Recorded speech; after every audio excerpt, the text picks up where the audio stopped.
నమస్తే అవని. నాకు కాస్త తలెప్పిగా ఉంది, పడుకుంటా. Okay. పైకి ఎక్కండి. That's my bed. పెట్టలేదు గెట్టలేదు ఉండవమ్మా, పెద్దని పడుకుంటున్నాడు కదా, మీరు పైకి ఎక్కండి. Thank you. ఆ బ్యాగ్ ఇలాండి. It's okay. బ్యాగ్ అని చెప్తాను, నేను దాచి పెడతాను. లేవండి, పర్లేదు ఉండి. ఆ బ్యాగ్ తగ్గింది, మీరు పడుకోండి. ఏంటంటే బాత్రూమ్ కని వెళ్ళి ఇంకా రాలేదు.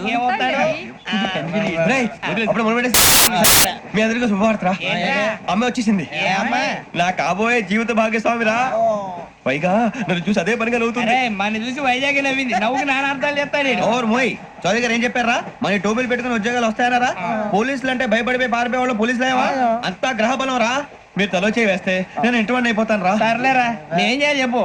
ఆ అమ్మాయి ముందు నా గురించి బిల్డప్ ఇవ్వటం, నేను మిమ్మల్ని తిట్టినా కొట్టినా జోకులు వేసినా మీరేం ఫీల్ అవ్వకూడదే. దాని వెనకాల ఉన్న ఎమోషన్ ని గుర్తించండి రా. అలాగేరా, నువ్వు ఇంటివాడు పోతా అంటే దానికంటే సంతోషం ఉందిరా మాకు. థ్యాంక్స్ రా బుజ్జి. ఫోన్ అయినా మరి ఇదే కోఆపరేషన్ అంటే. హలో గురూజీ, అంతా మీరు చెప్పింది చెప్పినట్టు జరిగిపోతుంది. అందరి రైస్ వచ్చేసింది. అప్పుడే సంబరపడిపోక, మీ ఇద్దరి మధ్య రాహు ప్రవేశించాలని చూస్తున్నాడు. వాణ్ణి తప్పిస్తే గాని నీ మార్గం సులువు కాదు. గురూజీ, ఆందోళన పడక, ఉపాయం ఆలోచించు. అందాల రాశి నీ వశమవుతుంది. అలాగే గురూజీ. ఏంటంటే మా ఇద్దరి మధ్య రాహు అడ్డంగా రాబోతున్నాడంట్రా.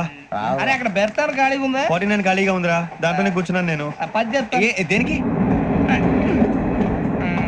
29 రాహుల్. రాహు కాదు, రాహుల్. మే 25 నెక్స్ట్ స్టేషన్ లో జాయిన్ అవుతున్నాడు. బాబాయ్, చూసారా పేర్లు కూడా